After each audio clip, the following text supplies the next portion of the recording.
Hola, hoy vamos a meternos de lleno en el análisis de dos vidas, o bueno, de dos rutinas diarias, las de Ana y Luis. Mm, Y a primera vista podrían parecer, no sé, el manual perfecto de cómo organizar tu día. sí, el típico ejemplo a seguir. Exacto. Pero aquí no hemos venido a aplaudir. Queremos lascar un poco la superficie, analizar la filosofía que hay detrás de cada pequeña decisión. Porque yo creo que no son solo dos horarios, Para nada. son dos estrategias vitales completamente distintas. Totalmente de acuerdo. Y esa es la clave. No se trata de buscar la rutina perfecta, que además, spoiler, no existe. Lo que vamos a hacer es deconstruir estas dos coreografías, por así decirlo. Me gusta eso de coreografías. Es que lo son, y veremos que una parece basarse en el control, en el enfoque interno, y la otra quizás en la flexibilidad y la conexión con lo que viene de fuera. La gran pregunta es, ¿qué ganan y qué sacrifican con cada cosa? Pues vamos al lío. Empecemos por el principio de todo, el despertador. Ana, 7 de la mañana, se estira, vaso de agua. Mm, Luis también madruga. Pero lo primerísimo que hace es coger el móvil. Y aquí, claro, la reacción fácil es pensar, Ana bien, Luis mal. ¿Pero es tan simple? Pues esa es una pregunta excelente, porque nos saca del juicio fácil. Lo que tenemos aquí son dos formas radicalmente opuestas de arrancar el motor. Ana empieza con lo que yo llamo un arranque interno. Conectar con ella misma primero. Exacto. Primero su cuerpo. La sed, los músculos, calibra su propio sistema antes de abrirse al mundo. Su día empieza con una intención que sale de ella. Voy a cuidarme. Y Luis, en cambio, es un arranque externo. Abre las ventanas de par en par y que entre todo de golpe. Justo. Pero ojo, que no es necesariamente malo, ¿eh? Es una estrategia distinta. Para algunas personas, esa inmersión inmediata en noticias, mensajes, es una forma de calmar la ansiedad. Es como decir, vale, necesito saber ya a qué me enfrento. Es una forma de mapear el terreno. Eso es. El riesgo, claro, es que en lugar de empezar con tu intención, empiezas reaccionando a las de los demás. Y ahí cedes el control desde el segundo uno. Entiendo. O sea que el problema no es el móvil en sí, sino si lo usas para orientarte o dejas que te arrastre. Y esto se ve hasta en la higiene. Ana quiere sentirse limpia y fresca. Luis se ducha para tener energía. Es que es un matiz fundamental. Son rituales de transición. La frescura de Ana es un estado mental. Busca claridad, despejar la cabeza. La energía de Luis es física. Busca un chute, una activación. Y a pesar de todo, fíjate, ambos coinciden en algo. Ropa cómoda. Cierto. Eso nos dice que la base, el bienestar físico, no se negocia. Es el cimiento. Y sobre ese cimiento, el desayuno.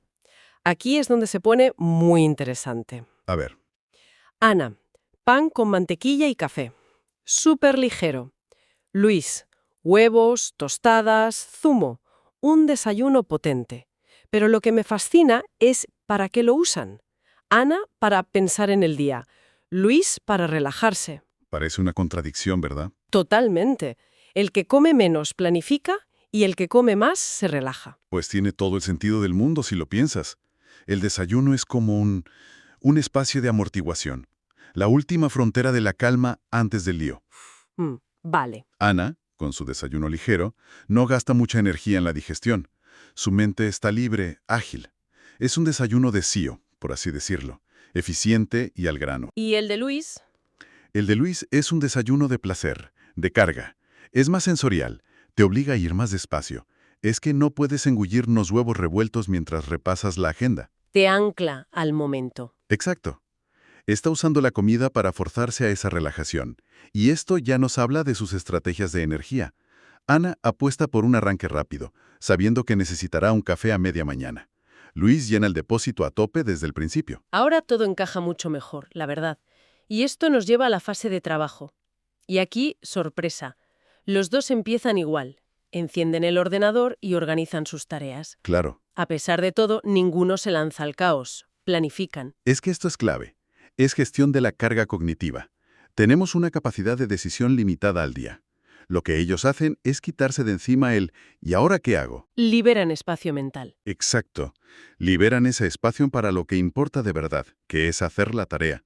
Es una de las cosas más eficaces que se pueden hacer por la productividad. Y dentro de esa productividad, los dos hacen pausadas cortas. Ana para un café, para estirar, Luis también para concentrarse mejor. Esto choca con la idea esta de trabajar a piñón fijo durante horas. Es que esa idea del machaque es un mito. Está anticuadísima. Lo que hacen es respetar los ritmos naturales del cerebro. No podemos estar a tope más de 90 minutos o 2 horas. El rendimiento cae en picado. Totalmente. Esas pausas no son perder el tiempo, son mantenimiento. Son como las paradas en boxes de la Fórmula 1, estratégicas. Y entonces llega la parada en boxes principal, el ejercicio a media mañana. Y aquí, como no, cada uno por su lado. Ana hace yoga o camina en casa. Hacia adentro. Luis se va a correr a un parque. Necesita salir. Vemos sus filosofías en acción otra vez. El ejercicio de Ana es introspectivo. El yoga requiere una conexión mente-cuerpo brutal. Probablemente lo usa para recalibrar, para pensar en un problema mientras se mueve. Como una meditación activa. Justo. Mientras que lo de Luis es un reseteo por disrupción. Al salir, cambia todo. El aire, los sonidos. Es un bombardeo de estímulos nuevos. Te saca de tus bucles mentales. Exacto. Si estás atascado, salir a correr es de lo mejor que puedes hacer. Son 2 herramientas, yoga y running, para 2 fines distintos. Una para profundizar y la otra para romper y empezar de nuevo. Y me parece importante que los dos tomen un snack después. Es como cerrar el ciclo. Es un ritual de cierre, sí. Le dice al cerebro, la pausa ha terminado, volvemos a concentrarnos. Vale. Entonces, si la mañana es esa danza entre energía y estructura, ¿qué significa todo esto cuando llega la tarde? La hora de desconectar. Porque Ana se va a lo pasivo. Leer, ver la tele. Se mete en mundos de otros. Lo que se podría llamar una desconexión por inmersión. Su cerebro, que ha estado en modo productivo, pasa a modo receptivo. Es una forma genial de descansar la parte ejecutiva del cerebro. Le cede el control a otro. Eso es. Y Luis, una vez más, al revés. Ocio activo. Escuchar música o aprender algo online. Aprender para descansar. Suena raro, ¿verdad? Pero tiene su lógica. Es una desconexión por sustitución. No apaga el motor, cambia de carril. Ah. Si su trabajo es muy analítico, a lo mejor se pone a aprender a tocar un instrumento, que es más creativo. Usa otra parte del cerebro. Y la música es una recarga emocional, estética. Te mantiene activo pero de forma placentera. Pero fíjate, a pesar de todo, hay un punto donde coinciden. Y es vital para los dos socializar. Con amigos, con la familia. Es que somos animales sociales. El trabajo, incluso el ocio, puede aislar mucho. La interacción social es el gran contrapeso. Te regula emocionalmente. Y te da perspectiva. Te recuerda que hay vida más allá de tus tareas. Es una necesidad biológica, no es un lujo.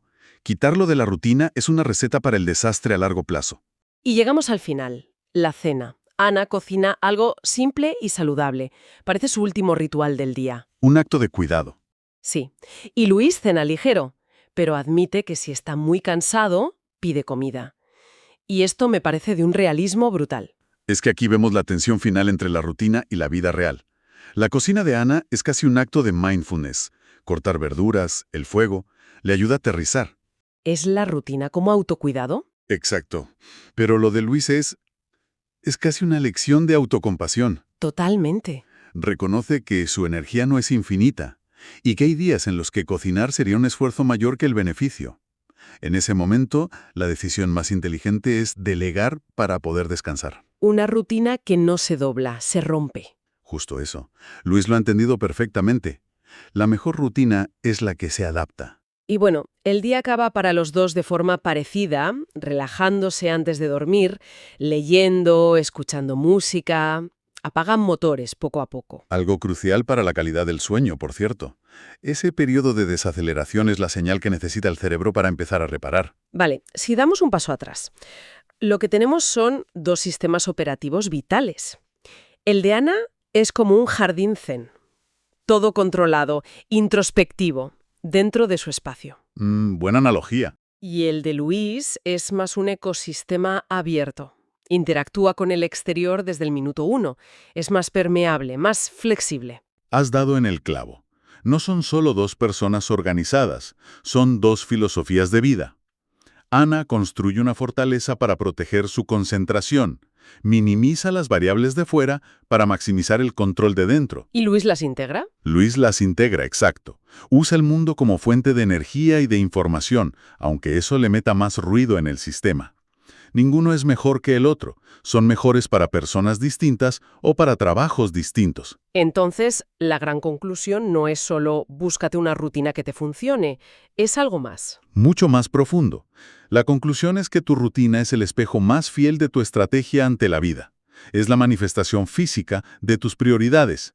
Y por eso, la reflexión final no es copiar a Ana o a Luis. Es mirarse a uno mismo. Es preguntarse, ¿mi rutina, la que tengo ahora, qué dice de mí? ¿Está diseñada para protegerme del mundo, como la de Ana, o para conectar con él, como la de Luis? ¿Gestiono mi energía o simplemente sobrevivo al día?